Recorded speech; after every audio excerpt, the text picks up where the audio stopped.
ওর বাবা সকাল 7টার সময় সে চা খেয়ে বেরিয়েছিল মালদার ওখানে কি একটা জায়গা যেন আমি নামটা ভুলে যাচ্ছি। ওখানে হচ্ছে বিঘের পর বিঘে শুধু ড্রাগন ফলের চাষ, ওই চাষই দেখতে গিয়েছিল।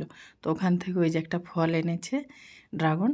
তো সন্ধ্যা এখন 7:15 মতো বাজে। তো মেয়ে তো সে দেখে খুব খুশি, মাঝে মাঝে শুধু ফোন করছে, পাপা তুমি আনবে একটা। তো ওই আনার সাথে সাথেই আমি ঘরে ছিলাম, আমাকে দেখিয়ে ওই যে কাটছে, ও এখনই খাবে।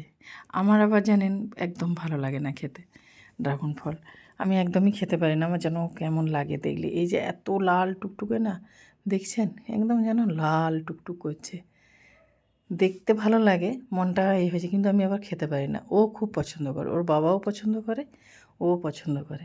তো ও কাটছে, বাড়ির বাচ্চাগুলোর কথা মনে পড়ছে, ওরা এটা দেখতে পেলে খুব খুশি হতো। একা যে কোনো ভালো জিনিস আনন্দ করা, একা সেই আনন্দটা করা যায় না। সব একসাথে থাকলে ওদের ভাই বোনেরা যে আনন্দটা করতো সেটা এখানে পেলো না, সেই আনন্দটাও পেলো না।